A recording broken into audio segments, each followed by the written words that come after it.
In any case, I want to divide my remarks into the public Murray Rothbard and the personal reminiscences that I have of him. Murray was, I would say, the best economist who ever lived, bar none. His books, Man, Economy and State, Depression, Logic of Action, are just the tip of the iceberg for him. In an era of specialization where economists nowadays don't just specialize in, micro or macro or money or labor or methodology or history or trade or public choice or law and economics or environmentalism or taxation or anything like that, but they specialize in a very narrow area, say of international trade. You only do tariffs, or you only do tariffs between this country and that country. Well, in such an era of specialization, Murray was really an expert in all of them, and it was just the most amazing thing.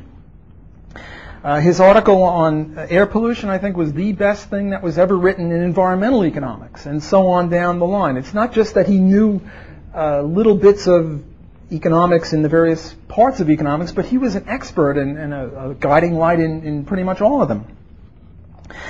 There is one thing that I disagree with him on. Well, there are several things I disagree with Murray on. One of them came up on the film where he said that the renaissance of Austrianism came about in 1974, where the South Royalton Conference started, and there were about 30 of us kids. I was a kid then. It's hard for you to realize, but, I was young once, and I was a kid, and we had this Royalton Conference, and there must have been 30 or 40 of us kids, and then there was Murray and Israel Kirzner and Ludwig Lachmann, who were the professors. That's one thing that happened in 74, and the other thing was that Hayek won his Nobel Prize. And you heard Murray say that this sort of is part of the Renaissance. I think Murray was wrong on this, and I think Joe Salerno was much more correct in his recent article. I don't know if it's published or not, but he gave a speech on it, and he might give that again, where he said that the real Renaissance of Austrian economics didn't come in 74, it came in 62. 62 was the publication of Man, Economy and State. And he asked the question, well, how came it to be that there were 35 young professors, such as myself and graduate students, that came to Royalton? Where did they come at, had they come? Because at one time, Mises and Hayek thought that Austrianism would end with them. So, in my view, Murray really is the one-man band responsible for the renaissance of Austrian economics. The article by Joe Salerno is absolutely magnificent. Murray was wrong on this one. But he wasn't just an Austrian economist, a great Austrian economist. I would go so far as to say he was not only a libertarian, but the greatest libertarian that ever libertarianized, I guess. His book, The Ethics of Liberty, For a New Liberty, Power and Market, are just magnificent monuments to the libertarian edifice. He was also a historian, the Inflation or the Depression of 1819, his history series on the U.S., his history of thought, his revisionism, his conspiracy theory. He's just a historian par excellence. If he were only a historian or only a libertarian or only an Austrian, he would have made a magnificent contribution. But he was all these three, plus he was the leading anarchist theoretician. He was also a bon vivant. Even Buckley, who was no fan of Murray's, used to talk about Murray and his merry band. And you could see from his talk that we just heard that, he's just a giggly, kind of happy guy. Before I met him, when I read the stuff, I sort of pictured him as about 6'5" and had a machine gun here and maybe a spear there, sort of like a black power guy. And then you meet this little fat, giggly guy. It's the most amazing thing. He was also a joiner, an activist. He was in the Peace and Freedom Party, the Libertarian Party, a strategist, a movement builder par excellence, as you can see from his contributions to the Mises Institute. He is also a very, very, very, very prolific author. If you stack all of his publications side by side, they stretch for, yards or meters or whatever. I remember once when I was a young lad, and I used to keep track of how many pages I could write a day. And if I wrote 5 pages a day, I would sort of say, okay, you did pretty well. This would be, a page would be 300 words, so that would be 1,500 words. And I said, okay, pretty good. Every once in a while, I do 10 or maybe 15 pages. One day, I got up early in the morning, and I worked from maybe 8 in the morning until 2 the next morning. And I did 23 pages. And this was amazing, almost 50% more than my previous record. Now that I'm an old duffer, I don't keep track, and I can't remember all that. But I kept track of of how many pages, and I was feeling pretty snarky, so I called up the man, Murray, and I said, well, how many pages can you do in a day? Now, I wasn't comparing quality, just quantity. And Murray gives me, who counts, and and then I persist. I was very persistent, and I still am pretty persistent. And I insisted, no, you got to tell me. And you know what he said? He said 8 pages an hour. So in my best day, again, forget about quality. We're just talking quantity. In my best day, by 4, and it took me from 8 in the morning till 2 the next morning, I did almost 3 of his hours. And he does first draft stuff. I mean, you know, once he's finished with it, he's finished with it. There are X's, but that's him thinking along, and then he just sends it out to be published. No wonder. I mean, a good typist can probably beat him. I mean, a good typist, you know, 100 words a minute, you can probably do way more than 8, but he's creating stuff, you know, just, I don't know where. He's channeled to someone upstairs, I guess. Okay, some experiences. I first met Murray in 1966. I went to his apartment, and his apartment was just an experience of its own. There were books everywhere. I mean, most people have bookcases all over the place. He had them, I think, on the ceiling. No, he didn't have them on the ceilings, but he had, you know, right up and down every wall. You sort of walk like this because, you know, there were bookcases coming after you, and just piles of books all over the place. It was the most amazing thing. He converted me to anarchism in about 10 minutes.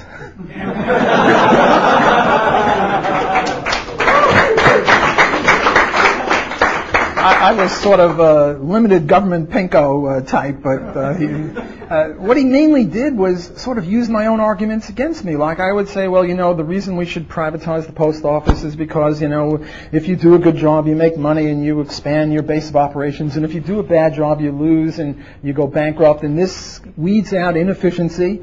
And Murray said, yeah, but why can't you apply it to police and courts and armies and whatever, and all of a sudden the light bulb went on over my head. It was just the most magical conversion. No snakes, no nothing like that. It was just a quick conversion. Revisionist history took a few months. I had to read a lot of books. You know, it just seemed weird to me. Anarchism seemed weird to me too before I met him, but the revisionist history, I had to read a few books about the H-bomb and, you know, why we dropped it. The idea was to send notice to the Russians. It didn't have that much to do with the Japanese. I'm not a historian. I'm no professional historian. I'm having enough trouble with economics, but that was one of my interests.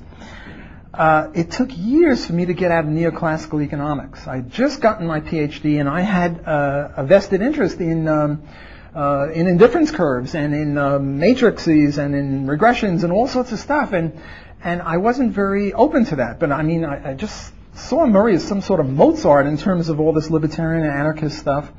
But the Austrianism took me a long, long time to get. I wanted to mention other people in the living room crowd because the living room was part of the Murray history. The people I got, apart from his wife Joey, Leonard Liggio, Joe Peden. Now, some of you might know some of these people. Some of them are with us. Some of them have passed away. Some of them are not with the Mises Institute. Some of them are. Leonard Liggio, Joe Peden, Ron Hamaway, Ralph Rako, Bob Smith, Walter Grinder, who is my own personal guru, sort of second to Murray, Larry Moss, Jerry Wallows, Jerry O'Driscoll, Mario Rizzo, Joe Salerno, Roy Childs, Father James Sadowski, S.J., Jerry Tuccilli. In those days, if I or Murray didn't know you, you weren't a libertarian. Because we knew all the libertarians, and there weren't that many. And if we didn't know you, you weren't an Austrian. Now there are entire groups that I've never even heard of. It's the most amazing thing to see the burgeoning of it since 1966 when I really got started in this. Let me relate a few episodes from my own personal history. One is this trip that I took with my first wife, from whom I've been divorced many years, and my friend Jerry Wallows. And what Murray did is he gave us lists of people who were libertarians or Austrians in various cities, like Chicago, St. Louis, Denver, L.A., San Francisco. I only remember two of the people that I met then. One was Dick Riemann of Top Dog in San Francisco, and the other was Wilson Clark, who died much too young. But what happened, what I remember very much is Murray would give us 4 or 5 names of people in Chicago who were all libertarians and never did they hear of each other. And we were sort of like the Johnny Appleseeds, inviting them all to dinner, and then they would meet each other and say, "What, you're a libertarian? You're from Chicago? Wow." And I'm sort of a bit of a yenta that's, I don't know, the Yiddish here is a little weak, but introducing people and gossiping and stuff. And like last time I was here, there were 2 guys from Phoenix who had never heard of Mark Victor, who is a libertarian who puts on conferences there. So I sort of emailed them each, and in true libertarian style, I ordered them to interact with each other. I mean, this libertarian is okay in theory, but, but, naked aggression is where it's at. Another was the Murray Bookchin case. Murray Bookchin was some sort of Marxist, enviro, pinko, watermelon, green on the outside, red on the inside, and somehow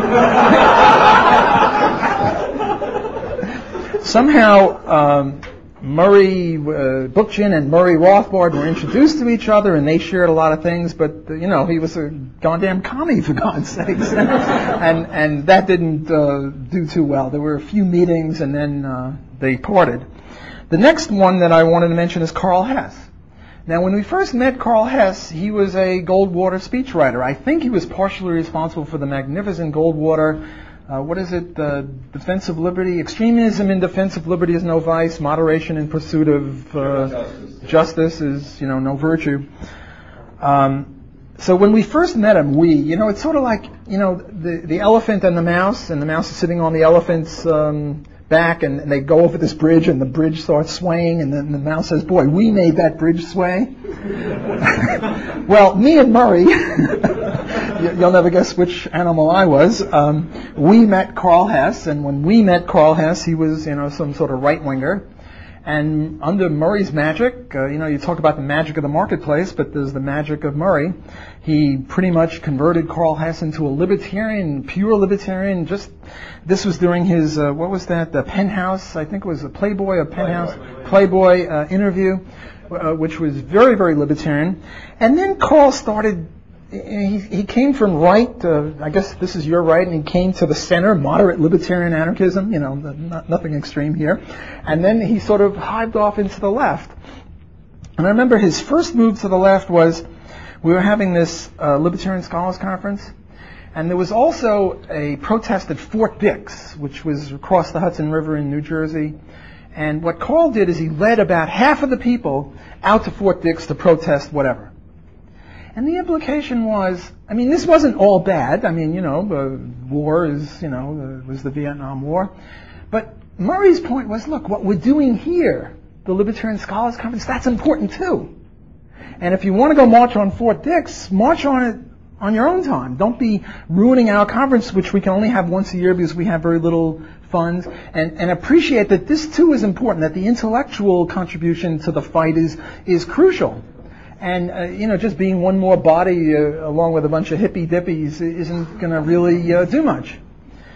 I remember they had these anti-war protests and the lefties, U.S. out of Vietnam. And I remember there was this group at Fordham University, and they had this sign, U.S. out of the Bronx.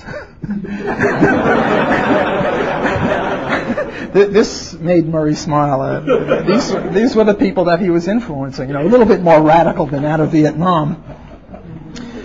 Another person that I met in the early days is Roger Garrison. Is he here now? Well, I can say anything I want since he's not here. Murray was the sort of person who would get up at 3 in the afternoon and go to sleep at around 6 in the morning. So Roger Garrison came over, and he came at 9 o'clock or so, and he wanted to show us his stuff, which then became his book on the triangle, and showing the mainstream how you can put Austrian business cycle in geometrical form. And it must have been 11:30, and Roger starts making movements like he's ready to leave, because it's 11:30, and most times you have a dinner party or something. 11:30, the host wants to get rid of you. And, Murray was appalled. Why are you leaving? Well, poor Roger was sort of half falling asleep. No, tell us your stuff. So at around midnight or 1 in the morning, Roger is giving us his stuff with the triangles and that stuff. So just one more interesting experience that I had with Murray. Another was the, I don't know, Lou, are you allowed to mention the name of the billionaire nowadays? Or is this still, sorry? Oh, okay, well, the Coctopus. Guy's name was Charles Koch, and who was it that came up with the Coctopus name? Sam Conkin, I think it was. And our experience, Murray mentioned the billionaire, he didn't mention his name. A lot of the times what Murray said about Mises is true of Murray. What Koch was really trying to do in those days was have Austrian economics without you-know-who. And you-know-who was Mises, because Milton Friedman didn't like Mises, because Mises once called him a socialist, and Milton doesn't take kindly to be called a socialist. He thinks that's too extreme. Well, the latest effort on the part of these people is to have Austrian economics without you-know-who, but now you-know-who is not Mises, but Murray. So this is just another indication of, the certain people that are in the influence or under the influence of the Coctopus. Another interesting episode came up with Murray's joining these various groups. We once joined this group called the Peace and Freedom Party. Peace and Freedom Party. I was young and innocent. Believe me, I'm it's all Murray's fault. What happened, there were 3 groups. There was a gigantic democratic socialist, the Mensheviks, and then there was the progressive labor. These were the Maoists. And then there were about 10 of us libertarians. And there were hundreds and hundreds of the democratic socialists and maybe 100 progressive labor and about 8 or 10 of us. So naturally, we allied ourselves with the progressive labor, and we had a united caucus. Now, by the way, I'm doing my PhD dissertation on rent control. It's just a side light. So we had this caucus, and if you're part of a caucus, you have to compromise. So we came in, somehow Murray concocted this thing that we had to come out, what was it, in favor of rent control, but also in favor of the gold standard. You get that? So we're now having the vote, should we have rent control? And Murray's, trying to, what I'm saying? So, I'm ordered to say yes, and now the progressive labor people have to favor the gold standard. And Murray's explaining to them, this is against international capitalists or something like that.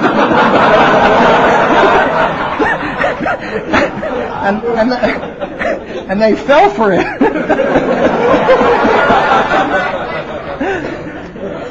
You really had to be there to appreciate the absolute lunacy of us allying with the Maoists. It was just, it was silly, but, I was young and in love in some sense. I mean, we were just good friends, but, I revered Murray. I'm not ashamed of it. I still do in some sense, but Murray was the sort of a person that you could disagree with him. And I'll talk about some of my disagreements with him later. Another was the start of the Journal, not the Journal of Libertarian Studies, the Center for Libertarian Studies. We started that with a bunch of people, and I was on the board of it, and Murray was on the board of it, and we'd sit around this long table in Manhattan, and we'd come out with CLS brochures. It was just interesting seeing Murray as board member. It wasn't as funny, but I have to mention that's part of my experience with Murray. Okay, some more personal things. I have the privilege of attending the last session of Mises at NYU.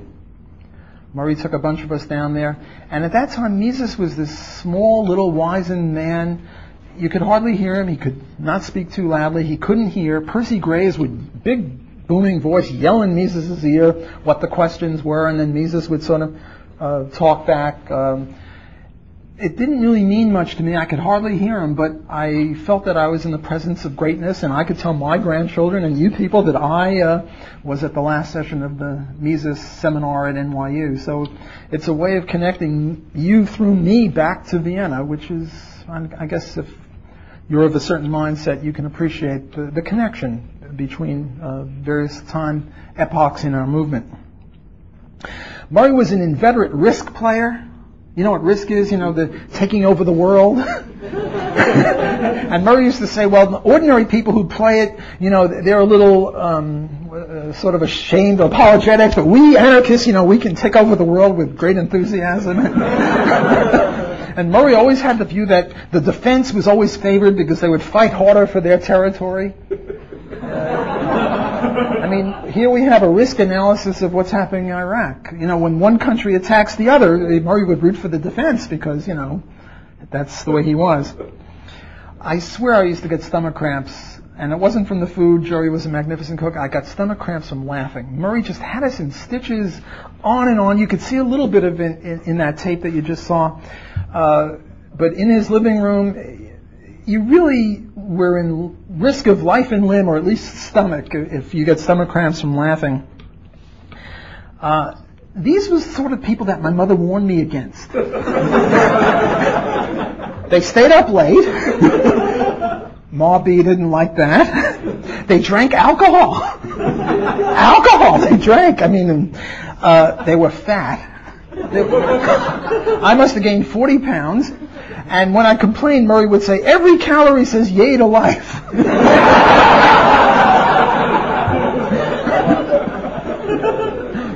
Ma Block said, philosophy. That was her view of this whole thing. Philosophy. That was the way she saw it. By the way, Murray is a compromiser. You know, he talks a big deal about no compromiser, but Murray is a compromiser, and I once caught him compromising. He once said that he would accept as an interim program the budget of George Washington. See, I got him there. He can't claim that, you know, like, when Murray was explaining why Mises was rejected and he said he was non-compromising, it's almost as if he was speaking about himself. With this possible exception of the George Washington budget, was only an interim, thing to show his moderation. He really was uncompromising. He was never bitter. Just what he said about Mises. He was always cheerful. He never had a prestigious university post. With apologies to UNLV, it's not Harvard, where he really belonged. He was just like Mises. The parallels are strong. They neither had much of a welcome from the mainstream. He was enormously patient with me. Everyone says that he was vicious and nasty and intolerant. He was very patient with me. What happened on a typical day, I'd read Man, Economy, and State. Remember, I was a kid. I was 25, 26. I'd read Man, Economy, and State, and it was sort of blowing me away. This was really magnificent stuff. It was sort of like Mozart. And then I knew I'd see Murray at night for one of his soirees. And I realized that he would actually speak to me. It was just crazy. I'd never done anything. I was just this young, dumb kid. I had a PhD, big deal. I did nothing. The great man would actually speak to me. I was just a young pup. Later I realized he just wanted to be friends. But I couldn't. Him be friends with me? Come on, get real. That's crazy. It's sort of like, you know, being friends with Bach or Vivaldi or Handel or other of my favorite music people. So I decided I had to be worthy. How could I be worthy of the great man's attention? Well, bug the hell out of him. Don't ask. That's my own personality. To be worthy, I had to show that I was, you know, reading the stuff seriously, and I would criticize him. One time he had Mises' picture on the wall, so I criticized him for that. Because Mises was, you know, not an anarchist. He was weak on this or that. And Murray just smiled. He was very tolerant of me. Another thing that we disagreed with for a long, long time when I first met him was this issue of voluntary slavery and inalienability. I have an article, I think it's out now in the latest Journal of Libertarian Studies, where I attack a whole bunch of people, and I'm sure they'll get back at me, which indicates that it's not a cult. You know, we just have at it, we're good friends. And I used to bug him about that. Is there a question? How do you get voluntary slavery? Sorry? How do you get voluntary slavery? How do you get it? Well, like,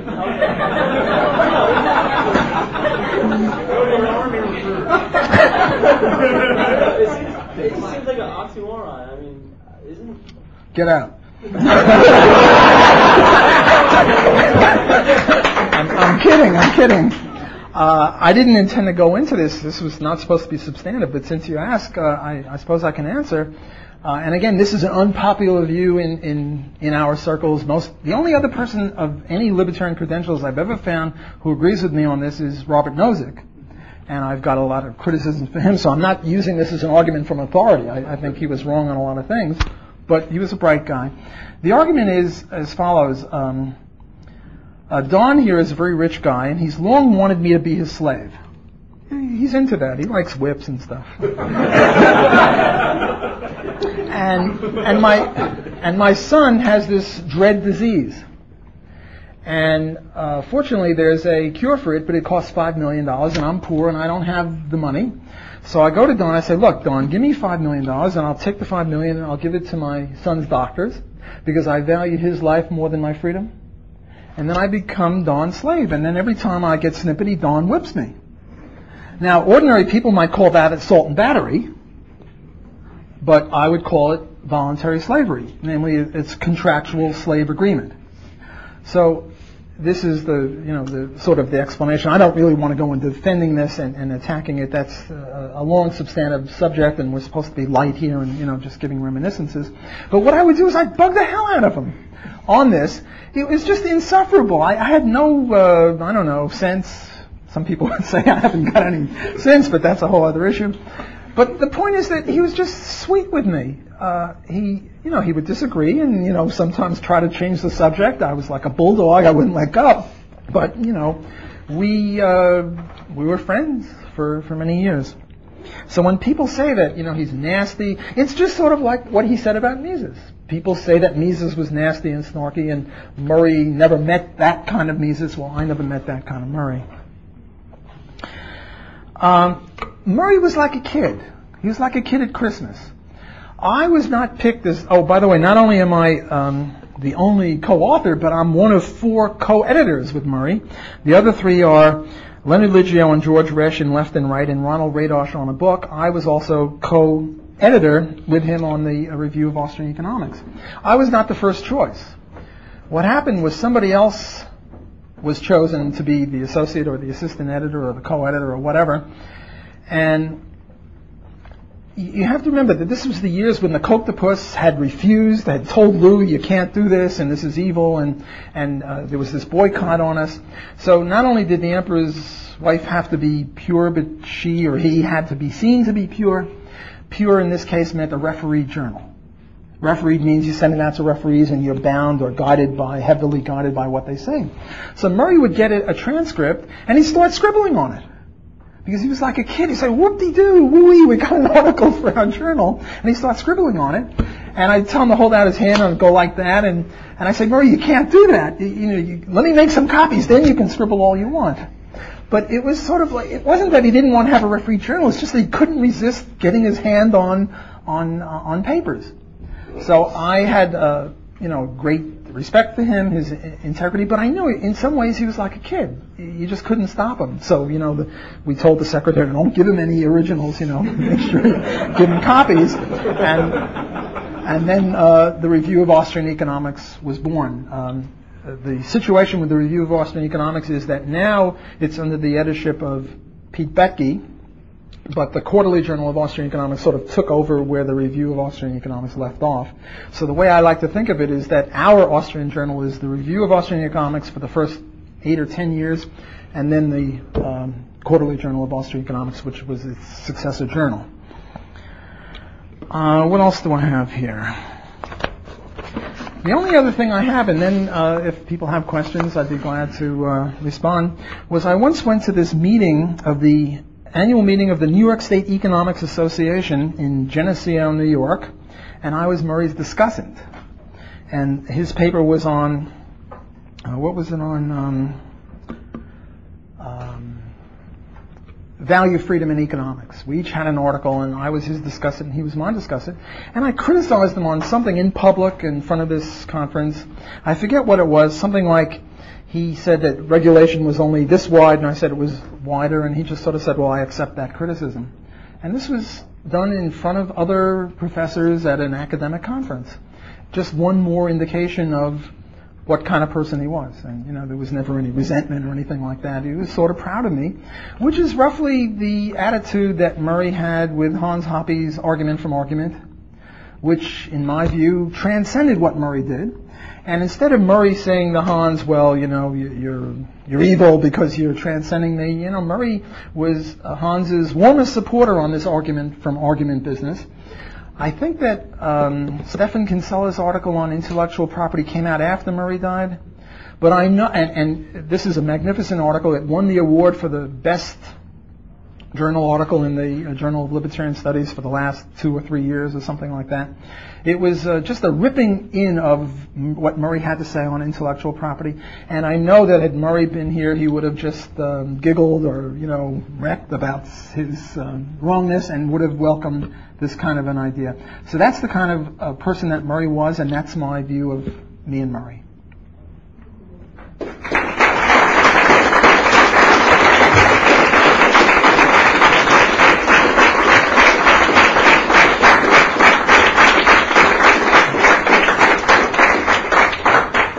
Well, the movie starts at 8, and I think we should leave in maybe 5 or 10 minutes, so leave a 15-minute break. But if there are any questions, I'd be glad to elaborate. Yes? I was just wondering if you could ask Jeff Tucker to tell me the mystery speaker. I'm really curious. Yes? All right, I should preface this by saying I really wish you'd provided scotch instead of beer because it's going to make the stones hurt. It would have made the stones hurt a whole lot less after I asked this. Okay. I was talking to one of the professors earlier about this, but Austrians seem to they completely bash neoclassical economists because they heavily use mathematics. But it seems like their biggest problem with the use of mathematics that they do use is that it's the same as that with the problem of chaos theory. You can't have infinite resolution. In other words, you can't actually predict the future. And so most Austrian economists seem to have a very heavy mathematic background. And so and using their logical a prioris, I think that they would be at the forefront with using mathematics to prove both new theories and also better understand previous historical events. Well, let me say the following about that. First of all, I don't think that we, speaking for my fellow colleagues, or me, speaking just for myself, bash neoclassicists in everything. The way I see it, here is Austrianism and here is neoclassicism, and there is an overlap. And we agree with them on these things. Murray used to say Milton Friedman is sound as a bell on rent control. He's magnificent on the minimum wage. He's great on unions. He's wonderful on tariffs. But instead of talking about those things, he talks about things over here where we don't agree with him on, like money and education and things like that. But there are vast areas, and I don't mean that anything to do with the size of things. It's hard to quantify this, but there are vast areas where we agree, at least with the public policy implications, and even with the economic analysis of rent control or minimum wage with supply and demand. The second thing I get out of your question, this is a little off the topic, but what the heck, we're having fun, is the Austrian relationship with mathematics and econometrics. Now, there are two schools of thought on this. Jeff Herbener is on the other side of this from me, and I don't know how the other people stand, but my view is that there's nothing intrinsically wrong with econometrics or mathematical economics. Let's just take econometric regressions. It's rather the interpretation that you place on these things. The way they see it is that econometrics is going to test apodictic theory. For example, if I trade you this pen for your beer, I say this means we evaluate these things in opposite directions, and I like what you got more than I've got, and you like what I've got more than you got. That's the axiomatic apodictic theory, and these people want to go test it. Well, come on, give me a break. There's no way to test that. If you really understand what's going on, no, test. But you could illustrate this in various ways. And in my own work on rent control, I did econometric regressions. Now, when I did it, I thought I was really testing the theory, which is silly. Because every time I got it wrong, when the sign came out wrong, Okay, we got to massage that data. No. Oh, you cynic. No. Gary Becker was my dissertation advisor, and every time the sign came out wrong, Gary Becker said, "Oh, Block, my young genius, he's overturning." No. Every time the sign came out wrong, he said, "Block, you moron, go out and do it again until you get it right." Well, what kind of a test is that? I mean, we know the way the sign should be. The more rent control, the lousier the housing, right? So this is an illustration, and I'm maybe not as an extremist as I should be, but I don't see anything wrong with illustrating this. There are certain people, with my book, Defending the Undefendable, a lot of the criticism was, well, this is too radical. You need a cast iron stomach, and you'll turn off more people than you convert. And my view is I'm a methodological individualist on everything, including converting people. And yes, for most people, they need this slow, gradual process, sort of wean them into freedom. Whereas that book is sort of like a smack in the face with a wet fish or something. But my view is, well, it works with some people. And I've had success with that. Sometimes I use it in my classes, sometimes I don't. So different strokes for different folks. And I've also done econometric stuff recently on comparing the economic freedom in various countries with Gwartney and Lawson. And we found that, amazingly, we got the right signs, that the more economic freedom you have, the more wealth you have. But some people are convinced by that and can be convinced by nothing else. All this airy theoretical crap about freedom being beneficial goes right by them. So for those people, what's wrong with that? Now, there are certain purists that say you shouldn't do it. I think they're wrong. Maybe other faculty members will talk about that. But in my humble opinion, the Austrian criticism of statistics in economics is not a intrinsic one. It's rather one of interpretation and use. We don't think it can test theories, but it can certainly illustrate them, at least in my view. Yellow shirt? Yeah, speaking of defending the indefensible, what inspired you to write that book? I mean, I was just reading some of it. It is, as you described, a slap in the face with a cold fish. I couldn't be much better. Well, what happened was I was writing my dissertation and I hated it. It was boring. Oh, it was horrible. It was just like pulling teeth. But there was the war in Vietnam, and I didn't want to go get my rear end shot off, so I stuck with it. And in order to motivate myself, I said, look, if you just do this one regression, I promise you, I have these internal, I'm not really psychotic, but, I have these internal discussions with myself, and I promised myself if I did this much on the dissertation, I could have a whole day to do whatever I wanted. And pervert that I am, what I wanted was to write about what a great guy the pimp was, or something like that. So at the end of the dissertation, I had about 30 articles, or 40 articles, I forget how many, of, what a great guy the blackmailer is, and the slander, and the libeler, and the pimp, and the prostitute, and this one, and that one. And I had a book, so I got it published. But the motivation was to just rev myself up. So, by the way, I'm not in favor of pimps or anything like that. I'm not in favor of drug dealing. I'm just against putting them in jail because they are victimless criminals between consenting adults. So, clarify that. Dan? When's volume 2 coming out? I'm just so lazy. I've been so busy writing, I haven't had a chance. I've got enough for volume 2 and 3, but one of these days, as soon as I get a good research assistant, Dan. Yes? You said that Murray Rothbard had called Milton Friedman a socialist, and libertarians tend to call everybody a socialist. So, I know I do, but what was the actual situation in which that occurred, and for what?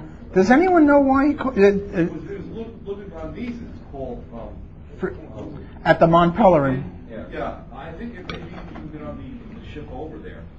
They were all sitting around talking about the implementation of the withholding tax as an efficient way of fighting World War II. And Mises, was against it.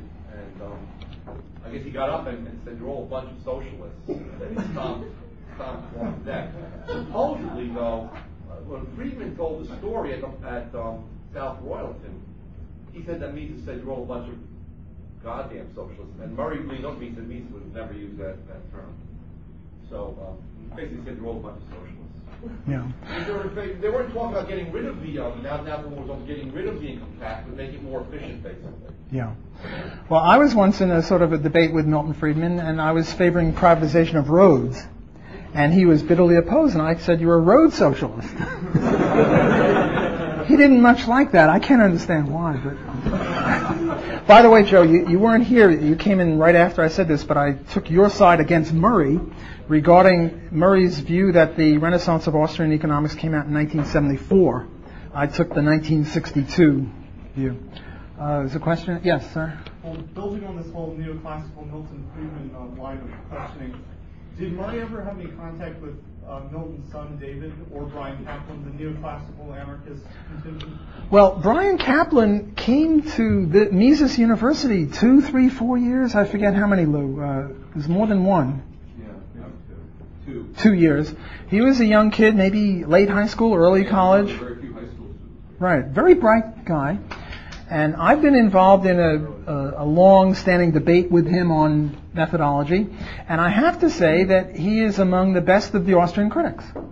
Because he knows the stuff much better than Tullock or Friedman or any of these other guys. You know, Milton Friedman with this stuff that if two Austrians disagree, they'll have to shoot each other or something. I mean, that's just silly. I mean, you might as well say if two logicians disagree or two mathematicians or two geometricians disagree, they have to whip out the pistols or something. It's just silly. Whereas Brian Kaplan, I think, and in my article I say that he's one of the best critics, and I compare him to Nozick, another critic of Austrian economics. Joe? Regarding, I think, David Friedman, you asked about David Friedman. At one point, David Friedman was going for his PhD in physics, and he was telling Murray that he was going to, thinking about moving into economics. Murray said, "No, don't do that, David. We need good people in physics."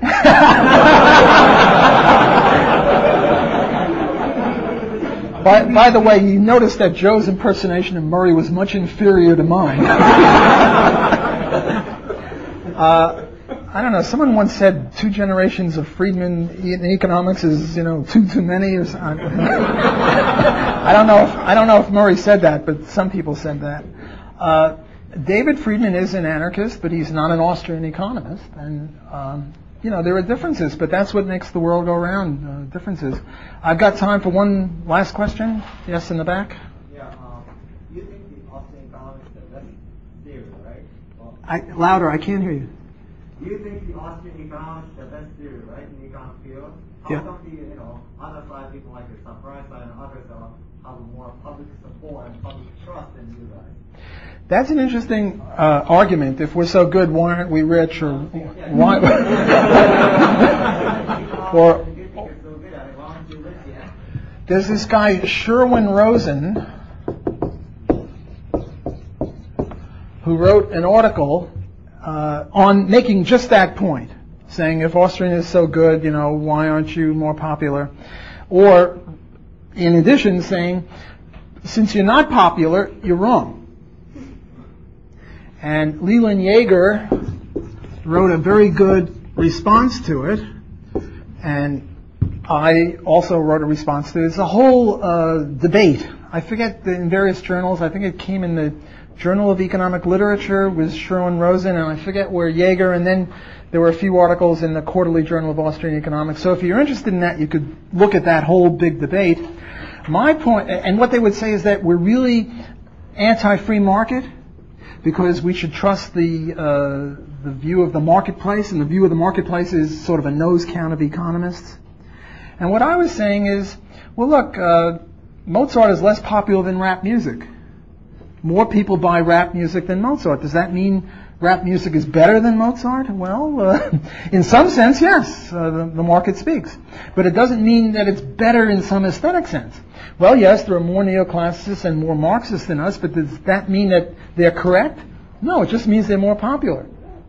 And also, there are good and sufficient reasons to get back to positive economics as to why economists should be biased against Austrian economics. And the main reason is jobs. There are very few jobs for economists if Austrians have their way. If Austrians have their way, there'll be no Fed. Do you know how many economists work for the Fed? If Austrian economists have their way, there'll be no antitrust laws. Do you know how many economists serve as expert witnesses, both pro and con, prosecution and defense on antitrust cases? And you go down the list. I mean, if there was no tariffs, there'd be no dumping legislation and court cases as to whether, we're really dumping this or we're not or what.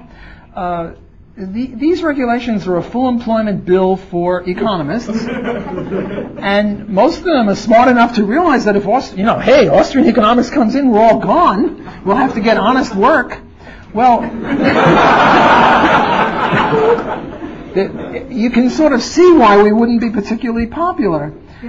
I remember one time I gave this joke at a conference of antitrust people. I said there are 3 prisoners in the Soviet Union, and as usual, prisoners get together and they ask, why are you in jail? And the first guy said, well, I was in jail because I came to work late, and I cheated the state out of my labor.